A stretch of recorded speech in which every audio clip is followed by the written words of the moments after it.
Hello students, welcome to Mahavir commerce academy. I am Sunny sir. आज हम continue करेंगे CA foundation rectification of error.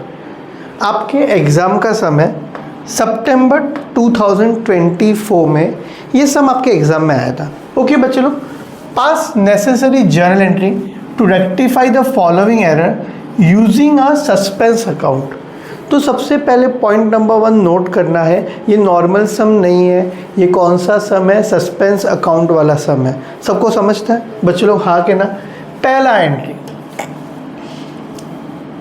Goods of the value ₹500 return by mister A. पहले तो समझो, mister A हमको return कब करेगा? जब हमने उसको सेल्स किया होगा। तो हम लोग क्वेश्चन को दो पार्ट में डिवाइड करते हैं बच्चे लोग। सबसे पहला पार्ट होता है करेक्ट। तो हमने मिस्टर ए को 500 का गुड्स रिटर्न किया। देखो, goods of the value return by mister A, sorry mister A ने हमको रिटर्न किया।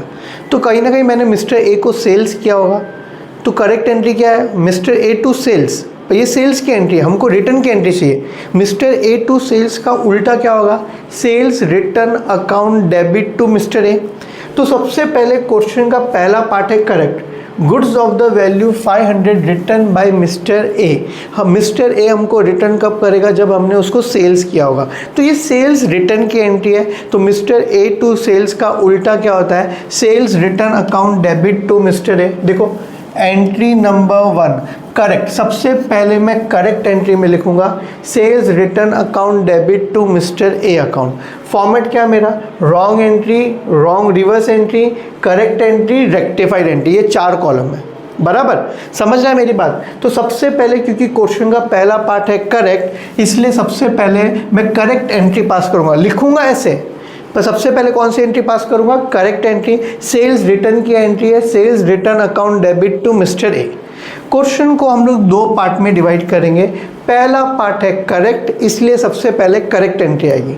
दूसरा पार्ट है रॉन्ग, इसलिए रॉन्ग एंट्री आएगी। ओके, देखो क्या लिखा है, वह enter in the sales day book. तो अकाउंटेंट ने इसको सेल्स बुक में लिखा। तो सेल्स बुक में लिखेंगे तो एंट्री क्या आएगा? Mister A account debit to sales account. But देखो, आगे इस लाइन ने पूरा मतलब ही चेंज कर दिया। And posted that from to the credit of his मतलब कौन? Mister A. एक तरफ बोलता है सेल्स बुक में लिखा, तो एंट्री क्या आनी चाहिए? Wrong entry, mister A to sales. पर बाद में बोलता है and posted that from to the credit of his account, मतलब मिस्टर ए को क्रेडिट ही किया है। Mister A account debit to sales नहीं हुआ, मिस्टर ए को क्रेडिट ही किया। तो देखो, रॉन्ग एंट्री में to sales to mister A. Sir आपने मिस्टर ए को क्रेडिट क्यों किया? उसने क्लियरली बोला they from posted to the credit of his account, मतलब मिस्टर ए पहले भी क्रेडिट है, अभी भी क्रेडिट है। सो रॉन्ग में दोनों क्रेडिट कैसे आया? बेटा रॉन्ग है, रॉन्ग कुछ भी हो सकता है। समझ रहे हैं मेरी बात? अब रॉन्ग का उल्टा है रॉन्ग रिवर्स। तो दोनों क्रेडिट है तो उल्टा हो जाएगा, तो दोनों क्या हो जाएगा? डेबिट। तो फिर से मैं बोलूँगा, सबसे पहले कौन सी एंट्री पास करेंगे? करेक्ट, कि क्वेश्चन का पहला पार्ट है करेक्ट, दूसरा क्वेश्चन का दूसरा पार्ट है रॉन्ग, इसलिए कौन सी एंट्री पास करेंगे? रॉन्ग। रॉन्ग का उल्टा, दोनों क्रेडिट है तो दोनों डेबिट हो गया, रॉन्ग रिवर्स। अब रॉन्ग रिवर्स और करेक्ट को कंपेयर करो, तो mister A debit, mister A credit, cancel. Debit credit cancel, तो बचा क्या? Sales return account debit, sales account debit, ऊपर नीचे ले सकते, दोनों डेबिट है। सेल्स अकाउंट लिखो या सेल्स रिटर्न लिखो, डेबिट है पर सामने क्रेडिट नहीं है। और क्वेश्चन में बोला है सस्पेंस अकाउंट यूज कर सकते हो, इसीलिए सस्पेंस अकाउंट क्या हो गया? क्रेडिट हो गया। तो एंट्री क्या आई? Sales account debit, sales return account debit to suspense account. अगर सब में सस्पेंस अकाउंट नहीं होता तो ये वाला एंट्री यहाँ पे नहीं आता, नोट में आता। क्योंकि ये जो रेक्टिफाई एंट्री है ना बच्चे लोग, ये हमारा फाइनल आंसर है। इसी को हम जर्नल प्रॉपर में लिखेंगे। कहाँ पे लिखेंगे? जर्नल प्रॉपर में, date, particular, LF, debit, credit. तो जर्नल प्रॉपर में लिखने के लिए, जर्नल एंट्री लिखने के लिए डेबिट भी चाहिए, क्रेडिट भी चाहिए। पर ये वाला एंट्री तो आ रहा है क्योंकि इसमें डेबिट भी है, क्रेडिट भी है। पर अगर सब में सस्पेंस अकाउंट यूज करने के लिए बोला नहीं होता तो डेबिट है पर क्रेडिट नहीं है, तो उसको हमें कहाँ लिखना पड़ता? नोट में, जर्नल में आ सकता नहीं है। सबको मेरी बातें समझती है? सबसे पहले करेक्ट एंट्री पास करेंगे, फिर रॉन्ग, फिर रॉन्ग का उल्टा रॉन्ग रिवर्स और करेक्ट को कंपेयर करके रेक्टिफाइड एंट्री, ये हमारा फाइनल आंसर है। डेबिट है पर क्रेडिट नहीं है, इसीलिए सस्पेंस अकाउंट आया। क्वेश्चन में बोला है use suspense account wherever necessary. सबको समझता है? आगे बढ़ते हैं each and everyone. Entry number 2, focus करो। 250 enter in the sales return book. तो पहले तो समझो ये एंट्री कौन सी है, सेल्स रिटर्न की है। सेल्स की एंट्री क्या आती है, डेटर टू सेल्स। तो सेल्स रिटर्न की एंट्री उसका उल्टा, सेल्स रिटर्न टू डेटर। तो ये सेल्स रिटर्न की एंट्री, पहले तो मेरी बात समझो। Has been posted to the debit of mister R who return the goods, मतलब पार्टी का नाम क्या है, मिस्टर आर। तो सबसे पहले तो हम लोग करेक्ट एंट्री पास करेंगे। सेल्स रिटर्न की करेक्ट एंट्री क्या आएगी, मिस्टर आर टू सेल्स का उल्टा क्या होगा, sales return account debit to mister R. देखो correct entry each and everyone, sales return account debit to mister R. सबको पहले तो ये समझता है sales return account debit to mister R. अब गलती क्या हुई है पहले ये समझो। Has been posted to the debit of mister R, तो इन शॉर्ट सिंपल वर्ड्स में बोलूं, आर को क्रेडिट करने के बदले हमने आर को क्या कर दिया, डेबिट कर दिया। तो देखो क्वेश्चन में सबसे पहले करेक्ट एंट्री फिर रॉन्ग एंट्री। तो आर को क्रेडिट करने के बदले आर को डेबिट किया। सेल्स रिटर्न में गलती नहीं हुई है, तो सेल्स रिटर्न को वहाँ पे भी डेबिट है, यहाँ पे भी डेबिट है। सबसे पहले करेक्ट एंट्री फिर रॉन्ग। अब रॉन्ग का उल्टा रॉन्ग रिवर्स, दोनों डेबिट है तो उल्टा करेंगे तो दोनों क्रेडिट हो गया। अब ये दोनों को कंपेयर करेंगे तो sales return credit, sales return debit cancel. अब आर कैंसिल नहीं हो सकता, जिसको नहीं आता वो आर कैंसिल कर देता है। आर दोनों एंट्री में क्रेडिट हो रहा है तो 2 बार क्रेडिट हो रहा है तो अमाउंट डबल हो जाएगा, पर क्रेडिट है पर सामने डेबिट नहीं है, इसीलिए सस्पेंस अकाउंट का जन्म हुआ। एंट्री क्या आई, suspense account debit to mister R account. समझ रहे हैं बच्चे लोग? नहीं तो सस्पेंस नहीं आता, सस्पेंस कंपलसरी नहीं आएगा। सस्पेंस कब आएगा, जब फाइनल आंसर रेक्टिफाई एंट्री में डेबिट और क्रेडिट टैली नहीं हो रहा है तो सस्पेंस अकाउंट आएगा मेरे दोस्त। समझ रहे हैं मेरी बात? सबको ये सेकेंड एंट्री समझी? सेकेंड एंट्री का कंक्लूजन ये है, आर को क्रेडिट करने के बदले अकाउंटेंट ने आर को डेबिट कर दिया। ओके बच्चे लोग आगे बढ़ते हैं। एंट्री नंबर 3, देखो वहां पे अमाउंट 250 का डबल कितना हो गया, 500। A sale of 700 made to mister Q was correctly enter in the sales day book. हमने क्यू को सेल्स किया। क्यू को सेल्स क्यों किया वो बाद में सोचेंगे। क्यू को गुड्स बेचा तो सबसे पहले करेक्ट एंट्री क्या आनी चाहिए, बोलो। Q account debit to sales account. Q account debit to sales account. आपने अमाउंट क्यों लिखा, क्योंकि अमाउंट का एरर है। ओके सबसे पहले करेक्ट एंट्री का column Q account debit to sales account.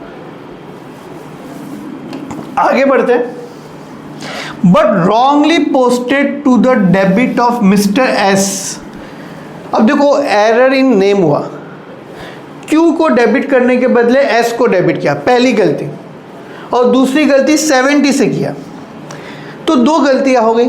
एक तो एरर इन नेम, दूसरा 700 के बदले लिखा 70, तो दूसरा है एरर इन अमाउंट। मस्त एंट्री, एरर इन नेम भी हुआ है, एरर इन अमाउंट भी हुआ है। क्वेश्चन का पहला पार्ट था correct, Q account debit to sales account. अब रॉन्ग में क्यू को डेबिट करने के बदले किसको डेबिट कर दिया, एस को। तो देखो रॉन्ग एंट्री में जाता हूं मैं।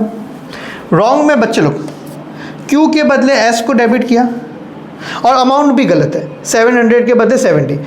सेल्स में गलती नहीं हुई है तो सेल्स जैसा है उसको वैसा ही रखा। सबसे पहले करेक्ट एंट्री फिर रॉन्ग एंट्री। रॉन्ग का उल्टा wrong reverse, sales account debit to S account. उल्टा हो गया, समझता है? एस टू सेल्स का उल्टा सेल्स टू एस।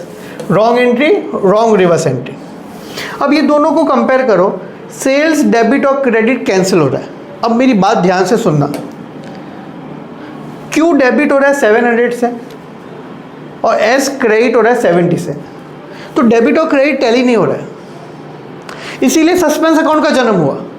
अगर यहाँ एस में 700 होता तो सस्पेंस अकाउंट नहीं आता, क्योंकि डेबिट में भी 700 है, क्रेडिट में भी 700 है। आपको मेरी बात समझ रही है? तो डेबिट और क्रेडिट टैली नहीं हो रहा है, इसीलिए सस्पेंस अकाउंट का जन्म हुआ। 700 - 70 दैट इज 630। एकदम क्लियर। रेक्टिफिकेशन एरर आपके एग्जाम में कंपलसरी आता है, BRS रेक्टिफिकेशन एरर ये आपके एग्जाम में आने ही वाला है। सबको समझता है बच्चे लोग? यस और नो? आगे बढ़ते हैं। Total of discount allowed. अब मेरी बात समझो, पहले तो समझना पड़ेगा डिस्काउंट अलाउ कौन सा बैलेंस देता है? डेबिट। ये डिस्काउंट रिसीव होता तो कौन सा बैलेंस देता है? Credit. Total of discount allowed column in the cash book for सितंबर amounting to 350 was not posted. अब पहले मेरी बात समझो, नॉट पोस्टेड मतलब एरर ऑफ ओमिशन। ये बोल रहा है डिस्काउंट अलाउ का कॉलम का जो टोटल था वो हम लिखना भूल गए, तो एरर ऑफ ओमिशन, वो भी पार्शियल ओमिशन, अंडरकास्ट भी बोल सकते हैं, कम किया, यहाँ पे लिखा ही नहीं तो इन शॉर्ट कम ही हुआ ना। तो इसमें भी आपको चेक करना पड़ेगा डिस्काउंट अलाउ कौन सा बैलेंस देता है? डेबिट। तो डेबिट करना भूल गए तो चैप्टर का नाम है रेक्टिफिकेशन एरर, गलती को सुधारो और डेबिट कर दो। तो डिस्काउंट इसमें देखो एरर ऑफ ओमिशन में ना रॉन्ग रिवर्स करेक्ट कुछ भी नहीं आएगा, डायरेक्टली जर्नल प्रॉपर आएगा। Discount account debit to suspense account. Sir discount account debit क्यों हुआ? कि discount allowed nominal account debit all expenses and losses. Debit है पर सामने क्रेडिट नहीं है, इसलिए कौन सा अकाउंट आ गया? सस्पेंस अकाउंट आ गया। होप्स आपको मेरी बातें समझती हो। तो इसी के साथ आपका सितंबर 2024 का एग्जाम का सम हमने कंप्लीट किया। अब एग्जाम में आप इसको कैसे लिखोगे? यही वर्किंग नोट बनाओगे चारों कॉलम पर। अभी आपको मेन आंसर लिखना पड़ेगा जर्नल का फॉर्मेट बना के, date particular LF debit credit, ये जो रेक्टिफाई एंट्री है उसको फिर से लिख दो। या ऐसा भी कर सकते हैं, ये 3 कॉलम बनाओ एक पेज पे और सामने वाले पेज पे रेक्टिफाई एंट्री के बदले इसी को जर्नल प्रॉपर का नाम दे दो। दोनों में से कुछ भी करो, राइट है। मेन तो आपको समझा, सबसे पहले कौन सी एंट्री पास करेंगे? करेक्ट, फिर रॉन्ग का उल्टा रॉन्ग रिवर्स, और रॉन्ग रिवर्स और करेक्ट को कंपेयर करके रेक्टिफाइड एंट्री। ओके बच्चे लोग, थैंक यू।